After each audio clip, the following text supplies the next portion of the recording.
नमस्कार, follow up के इस लाइव सेशन में आपका स्वागत है। मैं संजय रंजन हूं। कैप्शन सबसे पहले जो दिया गया है इस लाइव का वो पढ़ लीजिए। संकल्प सभा जो बीते तकरीबन 2.5 महीने से ज़्यादा का वक्त हो चला था जब पूर्व मुख्यमंत्री बाबूलाल मरांडी प्रदेश अध्यक्ष की हैसियत से पूरे झारखंड में घूम रहे थे। कई सारे वायदे इस दौरान उन्होंने किया और आज रांची में इसका समापन किया गया। समापन समारोह में भारतीय जनता पार्टी के राष्ट्रीय अध्यक्ष जेपी नड्डा भी आए और जेपी नड्डा ने कई सारी महत्वपूर्ण बातें कही।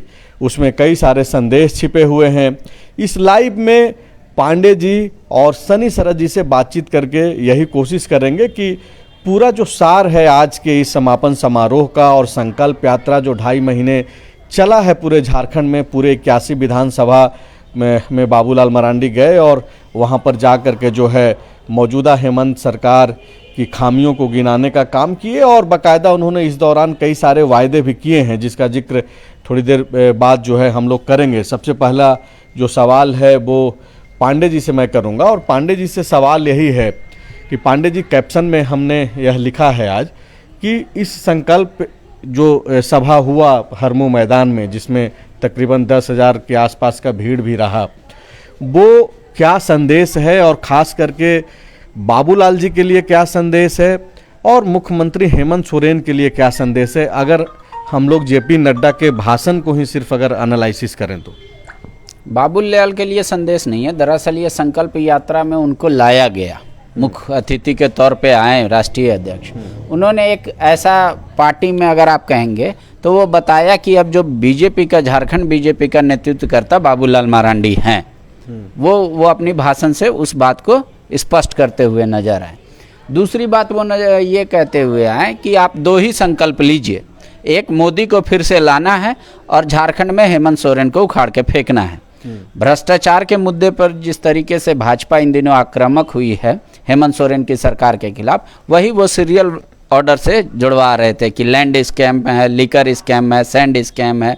तो वो ये एक नारा दे रहे थे और वो बता रहे थे साथ में जब भाषण का दूसरा फेज, लास्ट फेज जब वो जा रहे थे तो मोदी सरकार का जो किया गया काम है और झारखंड में जो काम है विशेषकर वो भी बता रहे थे।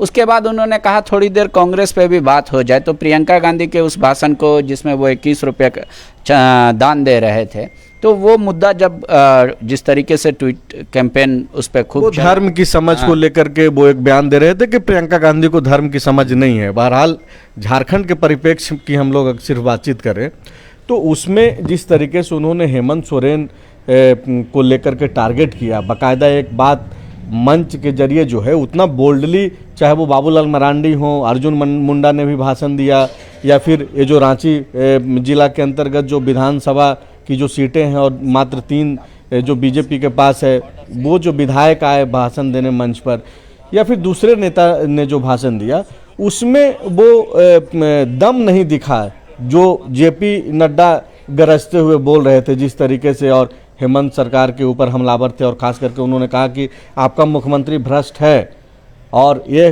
कहने के बाद उन्होंने फिर से रिपीट किया और कहा कि भाई, और मैं ये दमखम के साथ बोल रहा हूँ और किसी में इतनी हिम्मत नहीं है कि वो जो मेरी बात को टाल सके, मतलब खारिज कर सके, एक तरीके से बोल रहे हैं। झारखंड मुक्ति मोर्चा का आज एक प्रेस कॉन्फ्रेंस होना था, चूँकि बीजेपी का कार्यक्रम काफ़ी देर से शुरू हुआ और समाप्त भी हुआ, तो मुझे जहाँ तक लगता है कि यही एक वजह रहा कि जेएमएम का प्रेस कॉन्फ्रेंस आज कैंसिल हो गया, अब वो कल होना है।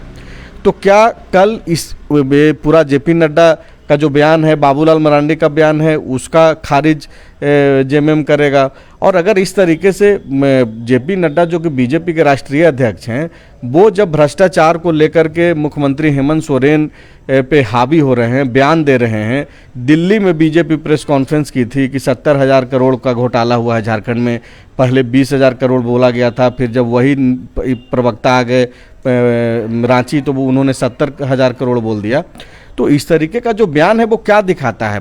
भाजपा के नेता कार्यकर्ता क्या समझें जेपी नड्डा के इस बयान से, मुख्यमंत्री हेमंत सोरेन और उनके चाहने वाले, उनके कार्यकर्ता क्या समझें?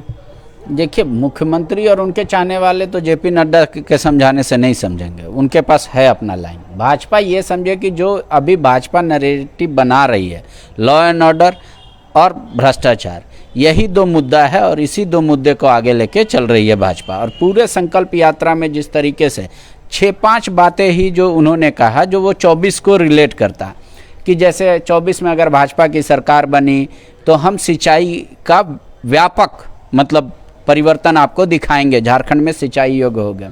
दूसरा, आयुष्मान कार्ड हम हर एक ज़रूरतमंद और लाभुक तक देंगे जिनको उसकी असल आवश्यकता है। तीसरा बात उन्होंने कहा कि हम 6 महीने के अंदर वो सारी रिक्तियां भर देंगे। तो ये 3-4-5 बातें ही बाबूलाल मरांडी ने अपने पूरे संकल्प यात्रा के दौरान जो महत्वपूर्ण, जो लोगों को लगे कि ये भविष्य में ऐसा हो सकता है आने के बाद। फिलहाल जो सरकार काम कर रही है, हेमंत सोरेन की सरकार, उसको बीजेपी 2-3 लॉ एंड ऑर्डर के मुद्दे पे, आदिवासी का वो बार बार वो बात करते कि आदिवासियत, तो वो बता रहे कि सबसे ज़्यादा अगर कोई यहाँ पर इस वक्त अपने आप को ठगा महसूस कर रहा है तो वो आदिवासी समाज है। तीसरा उनके पास है भ्रष्टाचार का मुद्दा। तो उसी मुद्दों को सिर्फ दमखम के साथ, चूँकि राष्ट्रीय अध्यक्ष है, एक लंबा वक्त मिला उनको यहाँ भाषण देने का समय, बाकी सबका भाषण काफ़ी छोटा छोटा था, तो वो उन्होंने पूरे दमखम के साथ उसी बातों को कहा। सनी, आपसे ये सवाल है कि चूंकि ये पूरा कार्यक्रम जो है, जब से बाबूलाल को प्रदेश अध्यक्ष बनाया गया है, तब से बीजेपी जिस तरीके से बाहर से लोग जो देख रहे हैं कि बाबूलाल मरांडी को एक जैसे दुल्हा का जो तैयारी होता है बारात में, उसी तरीके से इनकी पूरी तैयारी है। जब प्रदेश अध्यक्ष बनाया गया, बड़ा कार्यक्रम हुआ, फिर इनका मन हुआ कि नहीं भाई पूरे झारखंड में हम घूमें और जो विफलताएं हैं हेमंत सोरेन की सरकार की उसको गिनाएं। तो वो किए भी, 2.5 महीने तक घूमते रहे, पूरे राज्य भर में सभी विधानसभा में गए। और आज जो है जन संकल्प सभा का एक तरीके से समापन समारोह था और ठीक ठाक भीड़ यहाँ पे पहुँची और बातचीत हुई। कोई एनर्जेटिक भाषण बाबूलाल मरांडी का नहीं हुआ। क्या मानते हैं वजह, या फिर पूरे 2.5 महीने का अगर आप इस पूरे यात्रा को देखें सनी, तो अगर आप एज ए जर्नलिस्ट या फिर एक आम झारखंडी आम जनता के नाते भी जो है, आपको कोई ऐसा बयान है, आपको लगता है कि कोई एक बूस्टअप पूरे बीजेपी के लिए बाबूलाल के बयान से कुछ दिखा? देखिए, जेवीएम का विलय करने के बाद बाबूलाल बीजेपी में तो आ गए और उसके बाद से लगातार वो कहीं कार्यक्रम होता था, शामिल होते थे, जैसे आम बीजेपी के नेता और कार्यकर्ता होते हैं उसी तरह होते थे। लेकिन जब 4 जुलाई को बाबूलाल मरांडी को प्रदेश अध्यक्ष बनाया गया, तब लगा कि एक एनर्जी आया। वो जिस दिन बनाया गया उसके दूसरे दिन 5 जुलाई को बीजेपी दफ्तर में कार्यक्रम था, तो मैंने भी उनसे बातचीत कही थी और उन्होंने कहा था कि इस बार जो है मतलब सरकार बनेगी, और उन्होंने कहा था कि 14 के 14 लोकसभा सीट किस तरह से जीतेंगे। अब समझिए कि 4 जुलाई को वो प्रदेश अध्यक्ष बनते हैं और 17 अगस्त से ये सभा जो है संकल्प सभा शुरू हो जाती है। तो 1 महीने के अंदर ही इतना बड़ा एक कार्यक्रम का रोड मैप तैयार हो जाता है और माना यही जाता है कि जो नेता और राजनेता भारत की धरती पर सड़क पर उतरा है, उसका जो पहले का एक लोगों के मन में सोच और एक जो स्केच रहता है उसकी तस्वीर बदल जाती है। सबसे बड़ा उदाहरण राहुल गांधी को ले लीजिए। भारत जोड़ो आंदोलन की यात्रा पर जब वो निकले, भारत जोड़ो यात्रा पर, तो उनके प्रति जो है सोच लोगों की बदली। बाबूलाल मरांडी अपनी यात्रा की शुरुआत वहाँ से किए जो इनके सामने सबसे बड़ा चेहरा था। आप समझिए कि बरहेट विधानसभा क्षेत्र के भोगनाडीह से सिद्धू कानू को नमन करते हुए वहाँ से उन्होंने यात्रा शुरू की और आज जब हम लोग बात कर रहे हैं 28 अक्टूबर को, आज इसका समापन हुआ। लगभग 70-75 दिन लगातार बीच बीच में रोक कर ये संकल्प यात्रा चलती रही। आप समझिए कि इस संकल्प यात्रा में सिर्फ और सिर्फ एक ही व्यक्ति रहा टारगेट में, और वो हेमंत सोरेन, और एक ही मुद्दा रहा सबसे बड़ा, और वो भ्रष्टाचार का। लेकिन मुझे लगता है कि जिस तरह से इसे दोहराया गया बार बार, लेकिन अब तक वो वैसा मुद्दा नहीं बन पाया। अब रही बात कि बाबूलाल मरांडी का आप ये बोल रहे हैं कि वो जो प्रभाव, वो जो रिफ्लेक्शन इस पूरे यात्रा का दिखना चाहिए था राजनीति पे, झारखंड की राजनीति पे, वो असरदार तरीके से वैसा नहीं दिखा जैसा कि कोशिश बाबूलाल मरांडी और बीजेपी की तरफ से की गई। अब बिल्कुल देखिए नहीं दिखा, और यही वजह है कि बाबूलाल मरांडी के इस 70-75 दिन के यात्रा में आप देखिए कि झारखंड में क्या बदला। तो सबसे बड़ा बदलाव यही हुआ कि बीजेपी ने अपने विधायक दल का नेता अमर बावरी को बनाया जो एससी कैटेगरी से आते हैं। मतलब एसटी कैटेगरी पर जो भरोसा दिखाकर बीजेपी ने जिसे मैदान में उतारा, अब उससे फिर एससी कैटेगरी पर, मतलब आप समझिए कि बीजेपी अब ये मान के चल रही है कि जो एससी एसटी और जो अल्पसंख्यक है खास करके मुस्लिम हैं वो पहले से ही कटे थे, अब एसटी भी नहीं आ रहे हैं हमारे तरफ, तो उसके बाद फिर क्या होगा। तो अपने आप रणनीति तो चेंज हो रही है। अब 2019 के चुनाव का परिणाम भी देख लीजिए, तो सिर्फ 2 एसटी सीट से बीजेपी जीत कर आई, खूंटी और तोरपा। तो अब मुझे लगता है कि रणनीति बदल रही है। लेकिन आज के कार्यक्रम में चूंकि आपने जिक्र किया कि बाबूलाल मरांडी का इतना संक्षिप्त भाषण रहा, मुझे लगता है कि कार्यक्रम थोड़ा विलंब से हुआ, चूँकि जेपी नड्डा शायद लेट से मंच पर आए और इसलिए सब ने बहुत संक्षेप में भाषण दिया। और बाबूलाल मरांडी के पास बोलने के लिए बहुत कुछ था, वो पहले 70-75 दिन में बहुत कुछ बोल चुके थे। आज चूँकि सब कोई सुनना चाहता था जेपी नड्डा को, और जेपी नड्डा जी ने भी टारगेट में सिर्फ एक व्यक्ति को रखा और वो हेमंत सोरेन को। वही बात उन्होंने दोहराया जो बाबूलाल मरांडी पिछले 70-75 दिन से बोलते रहे हैं कि ईडी से ये डर रहे हैं, ये गलत किए हैं, यही वजह है कि ईडी नहीं जा रहे हैं। देश का इकलौता ऐसा मुख्यमंत्री हैं जो खुद टेंडर निकाल कर खुद टेंडर डालते हैं और खुद टेंडर ले लेते हैं, तो ये बच नहीं सकते और ये इस सरकार का जाना जो है तय है। वो उन्होंने कार्यकर्ता में अपना एक उत्साह भरा है। अब देखिए कि आगे क्या होता है। नहीं, ये तो जो बात आप जेपी नड्डा की कर रहे हैं, जाहिर सी बात है कि राष्ट्रीय नेता हैं और वो अगर कुछ बोल रहे हैं तो बीजेपी का जो कैडर जो है, बीजेपी का जो कार्यकर्ता है, बीजेपी का नेता है, वो सुनेंगे ही, ताली भी बजाएंगे। लेकिन इस पूरे कार्यक्रम का एक कार्यक्रम किस लिए हो रहा था? कार्यक्रम हो रहा था क्योंकि संकल्प यात्रा पूरा हुआ, और संकल्प यात्रा को लीड कौन कर रहा था? बाबूलाल मरांडी कर रहे थे। तो जाहिर सी बात है कि इस पूरे कार्यक्रम का दुल्हा तो बाबूलाल मरांडी ही थे। दुल्हा किस तरीके से एक्ट किया, बाबूलाल मरांडी किस तरीके से स्पीच दिए, क्या उनके भाषण में कुछ ऐसा नयापन आपको दिखा, अग्रेसन दिखाने की कोशिश तो उन्होंने की, लेकिन कुछ नयापन आपको लगा जो कि कल जो है चर्चा का वजह बन जाए पूरे झारखंड में कि बाबूलाल ने ऐसा बोल दिया? भाजपा के कार्यकर्ताओं के भीतर ही एक ऐसा संचार जग जाए उनके मन में कि भाई बाबूलाल मरांडी जो है पूरा यात्रा करके आए हैं और जो बोले हैं अब एक दूसरे मोड में झारखंड की पॉलिटिक्स होगी। मुझे नहीं लगता कि ऐसा कोई कुछ बाबूलाल नया बोले। पिछले चूँकि 70-75 दिन से जो बोलते रहे हैं वही बोले। जेपी नड्डा बोलते बोलते हालांकि एक धंधा शब्द का उन्होंने प्रयोग किया कि किस तरह से ये सब मिल के यहाँ पर अपना धंधा चला रहे हैं। अब देखिए कि सवाल इस पर भी खड़ा हो रहा है कि रांची के उस मैदान को चुना गया जिसमें कभी वार्ड का सम्मेलन या वार्ड लोगों की बैठक भी होती है वार्ड स्तर की, तो उसी मैदान में होती है। आप समझिए कि विश्व की सबसे बड़ी पार्टी, उसके राष्ट्रीय अध्यक्ष आते हैं और हरमू मैदान में कार्यक्रम होता है।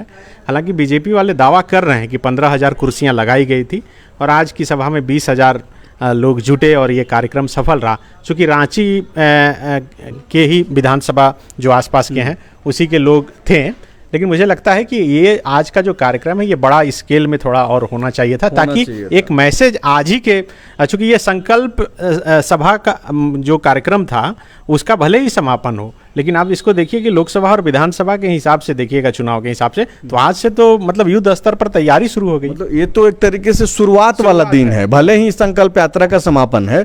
हालांकि ये सही बात है कि बीजेपी ने ऐसी कोई तैयारी नहीं की थी कि लाखों की भीड़ हो या फिर पूरे स्टेट से लोग आए। सिर्फ जो दर्शक इस वक्त जो जुड़े हुए हैं वो उनको बताना यहाँ पे जरूरी है कि भीड़ इसलिए भी ज़्यादा नहीं रही क्योंकि ये सिर्फ रांची जिला के अंतर्गत जो विधानसभा आते हैं उन्हीं क्षेत्रों से लोग आए, तो कोई ऐसा तैयारी तो था नहीं। सनी जो सवाल कर रहे हैं इनका ये कहना है, और मुझे भी जो ऐसा महसूस हो रहा था कि संकल्प यात्रा जो 2.5 महीने तक बाबूलाल मरांडी चलाए पूरे झारखंड में और एक मैसेज और एक परसेप्शन क्रिएट करने की कोशिश उन्होंने जो किया भ्रष्टाचार का मुद्दे पे कि हेमंत सोरेन सरकार जो है भ्रष्टाचार को संरक्षण दे रही है, आज ज़रूरत यही था कि यहाँ पे एक बड़ा सा कार्यक्रम होता और वो एक मैसेज निकल करके जाता। हालांकि ये पार्टी को तय करना है हम लोग कौन होते हैं।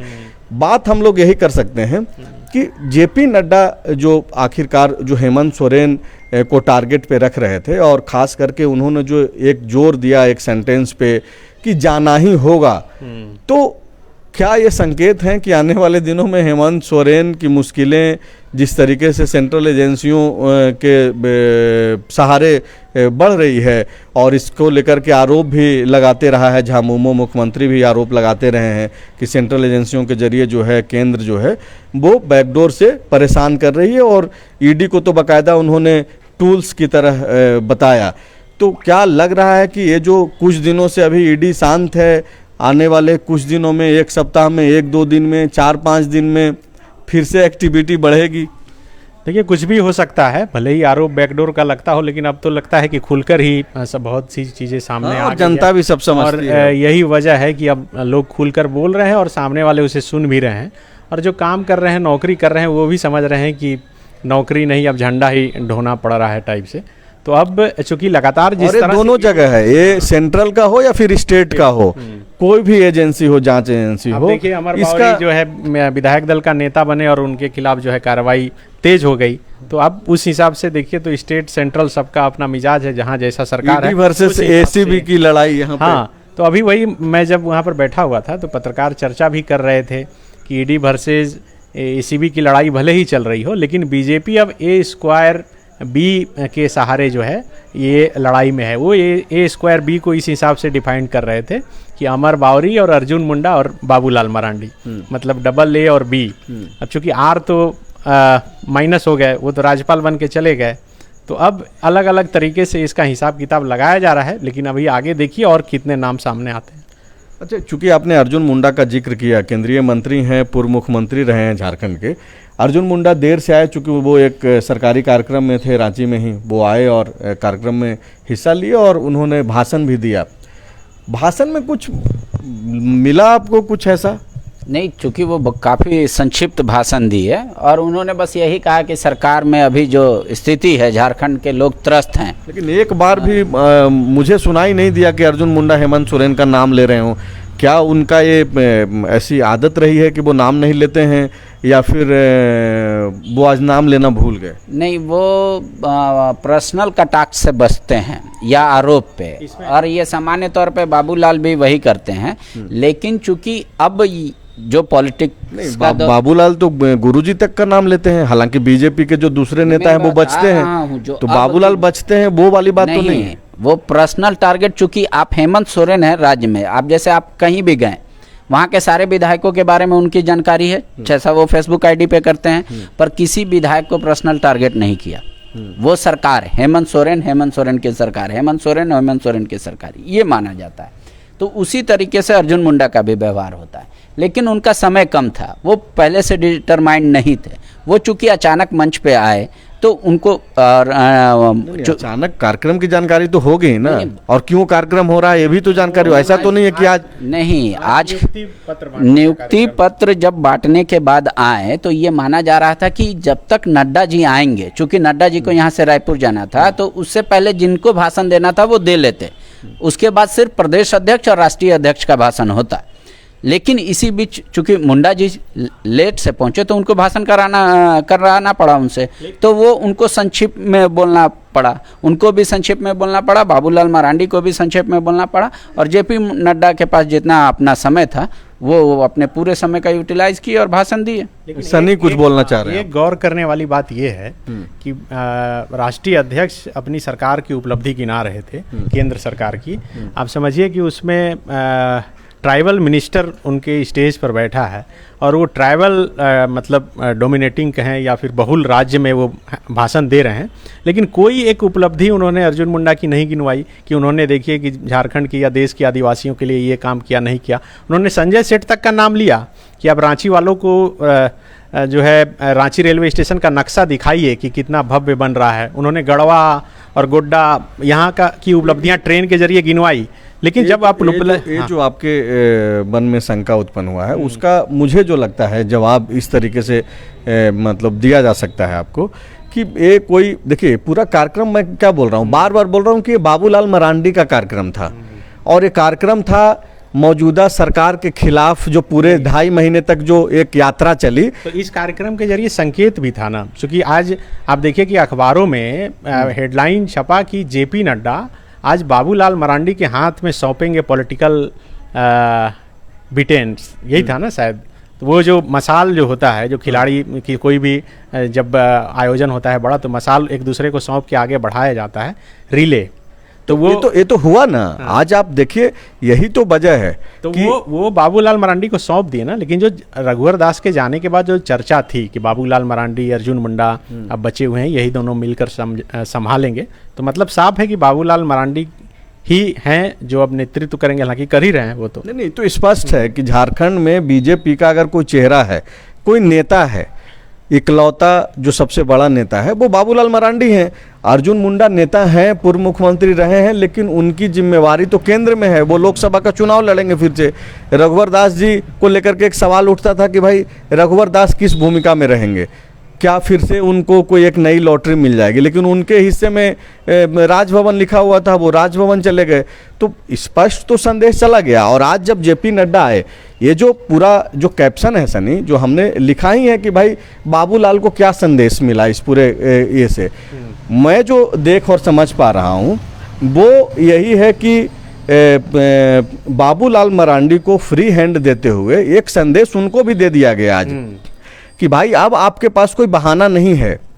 ये जो बातें होती थी कि ये 3 धड़ा बना हुआ है झारखंड में बीजेपी का, और अलग अलग जो धड़ा है वो अपने हिसाब से झारखंड में बीजेपी की पॉलिटिक्स को चलाने का काम करता है, तो अब तो कोई धड़ा रहा नहीं, बाबूलाल मरांडी हैं। तो जेपी नड्डा जिस तरीके से भाषण दे रहे थे और बाबूलाल मरांडी का जिक्र कर रहे थे और जिस तरीके से बोल रहे थे कि मौजूदा जो हेमंत सोरेन की सरकार है भ्रष्ट सरकार है, बीजेपी को लाइए, बीजेपी को क्यों लाइए, बीजेपी को इसलिए लाइए क्योंकि प्रधानमंत्री का जो भी योजना है यहाँ पे धरातल पे उसका बेनिफिट्स आम जनता को मिले।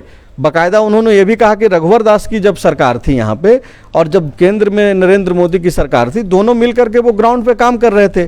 तो मैसेज तो बाबूलाल को दे दिया गया है, आम लोगों को भी एक मैसेज दे दिया गया कि बाबूलाल ही है। आप कोई शको सुबह नहीं है कि भाई कौन है कौन नहीं है, कौन दाएं से चल रहा है कि बाएं से चल रहा है। एक आदमी है, वो दाएं चले या बाएं चले, परिणाम अब लाना है झारखंड में बीजेपी के पक्ष में और उसके लिए जिम्मेवारी है बाबूलाल की। तो एक मैसेज मिल गया है कि भाई अब कोई बहाना नहीं चलना है।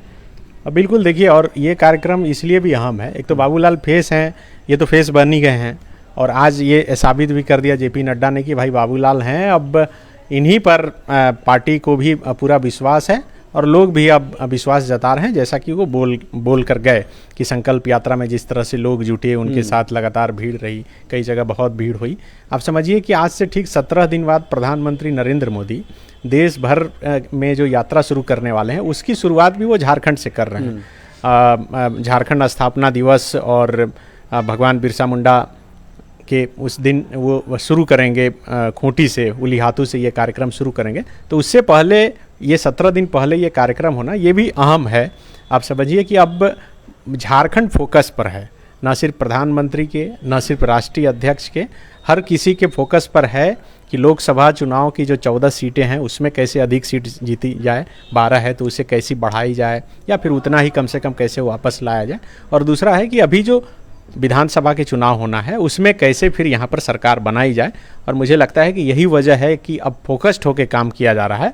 और राष्ट्रीय अध्यक्ष जेपी नड्डा के भाषण में भी यही फोकस था कि सिर्फ एक व्यक्ति टारगेट में है और उसी व्यक्ति को टारगेट करते हुए ये पूरा चुनाव लड़ा जाएगा।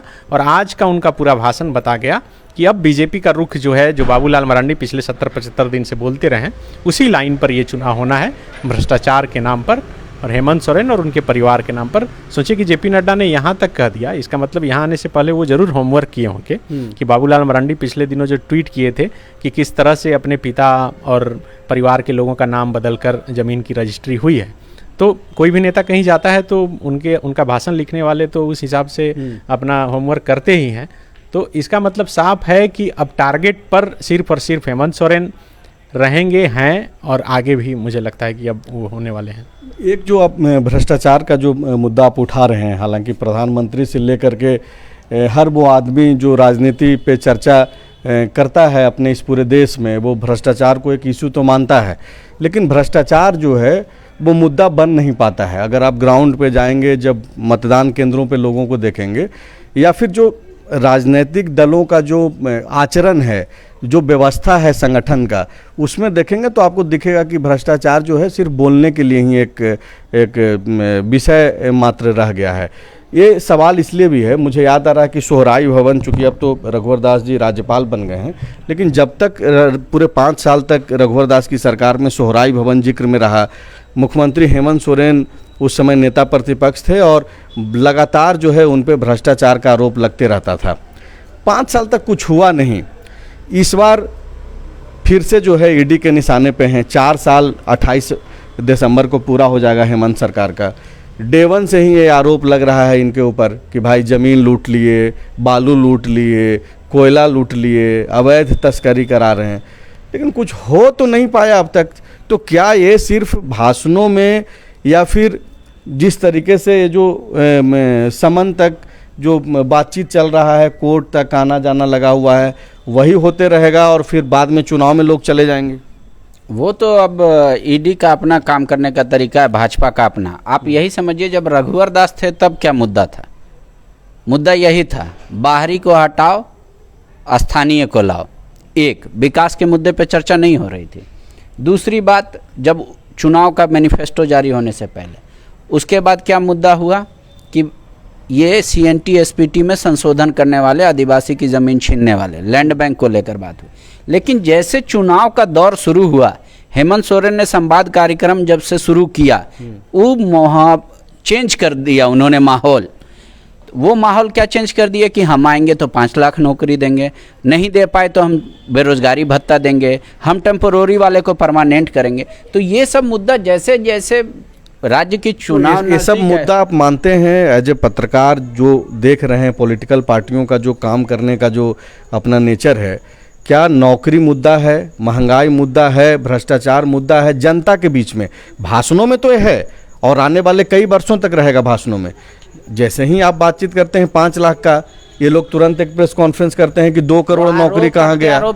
हर किसी के पास कहने के लिए एक ही चीज रहेगा। पांडे जी, वही मेरा सवाल है, क्या समझेगी? और जो मैनिफेस्टो आएगा, जब चुनावी भाषण होगा, उस दौरान बीजेपी क्या कहेगी लोगों को कि हम आएंगे तो क्या परिवर्तन करेंगे, वो ज्यादा अहम मुद्दा होगा। जैसे मुख्यमंत्री हेमंत सोरेन करते थे, अगर वो संवाद कार्यक्रम कर रहे हैं तो जब वहाँ पे बुलाया जाता था टेम्पोररी वेजेस या काम करने वाले लोगों को, तो वो कहते थे कि हम परमानेंट करेंगे तुमको। हालांकि नहीं कर पाए, 4 साल हो गया, अलग विषय है। लेकिन वो उस समय तक वो मुद्दा अलग हो गया। फिर 19 में वो क्या करेंगे वो बताएं। तो बीजेपी आएगी तो क्या करेगी वो बताएगी, और जेएमएम कंटिन्यू करने के लिए उसको 2 चीज बताना होगा कि इस बार हम आएंगे तो क्या करेंगे और इन 5 सालों में हमने क्या किया। मतलब फिर से ख्वाब दिखाए जाएंगे, वो हर चाहे इधर से या फिर उधर से। हालांकि ये तो पिछले 70 साल से हो रहा है, जब से देश आज़ाद है, जब से चुनाव हो रहा है। एक आखिरी सवाल आपसे पांडे जी, उसके बाद हम लोग इस लाइव सेशन को समाप्त कर देंगे। क्या आज आपको बाबूलाल के भाषण में वो अग्रेशन, वो एक बात दिखी कि पूरे झारखंड में इस पे अब चर्चा हो और लगे कि बीजेपी जो है अब दूसरे मोड में अब जा रही है, और हेमंत सोरेन की जो सरकार है, जो भाषणों में ये लोग पिछले 4 साल से गिरा रहे हैं, हटा रहे हैं, वो चुनाव में वैसा होता हुआ दिखेगा? चुनाव में क्या इनके भाषण से हट जाएंगे हेमंत सोरेन? नहीं, सवाल आप समझिए ना। सवाल यह है कि बाबूलाल के भाषण में ऐसा कुछ निकल रहा है कि इनके नेता, इनके कार्यकर्ता जनता तक वो डिलीवर कर पाएँ और जनता उस तरीके से जाग जाए, जो ये काम भाषणों में कर रहे हैं वो चुनाव में जनता करे? वो तो जनता तय करेगी। ये वही तो सवाल है ना आपसे। संकल्प जो है, सवाल पांडे जी आपसे यही है कि बाबूलाल के भाषण में कुछ दिखा ऐसा? बाबूलाल के भाषण में वही दिखा, भ्रष्टाचार। तो भ्रष्टाचार वो हर विधायक कह रहा है, हर कार्यकर्ता अपने क्षेत्र में कह रहा है कि अगर बालू का आपने लीगल टेंडर नहीं किया, उसके लिए प्रधानमंत्री आवास नहीं बना, विकास में कौन सा सड़क आपने बनाया, रोड मैप आप बताएंगे ना। उसके साथ वो बता रहे हैं कि सिर्फ भ्रष्टाचार ही नहीं, ऐसा कौन सा विकास का मॉडल ला दिया हेमंत सोरेन ने। पर ये जनता को तय करना है। ये लोग भाषण में कुछ भी कह दें, चाहे ये कह दे चाहे हेमंत सोरेन कह दे, वो अपने कार्यकर्ता तक बता रहे हैं कि आपको जनता को क्या कहना है। तो वो अपना बता रहे थे कि भाई ये आपका भ्रष्टाचार का मुद्दा है, बालू लूट का है, विकास नहीं हुआ, ये करना है, रोजगार नहीं दिए, ये कहना है। अब हेमंत जी जो कहेंगे वो जनता दोनों बैठ के तय कर लेगी कि भाई कौन ज़्यादा सत्य कह रहा है, कौन ज़्यादा असत्य कर रहा है। 100% सत्य तो इस धरती पे कुछ होता नहीं ना, 100% असत्य कुछ होता है नेताओं के भाषण में। तो वो जनता तय कर लेगी, उसी के अनुसार वोट कर देगी। तो जनता जो जुड़ी हुई है वो आप लोग अब अपना हिसाब से तय कीजिए, भाषण सुनिए। फॉलो अप पे हम लोग कोशिश कर रहे हैं कि जो भी संकल्प सभा में चीज़ें आज हुई वो आप तक पहुंचाई जाए। कई सारे नेताओं के भाषण लग चुके हैं और भी कई सारे खबरें जो वहां से हम लोगों ने किया है वो थोड़ी देर बाद आप लोग देख पाएंगे। देखिए और समझिए कि संकल्प सभा में क्या कुछ आपके लिए है। आप लोग जुड़े रहे, इसके लिए शुक्रिया।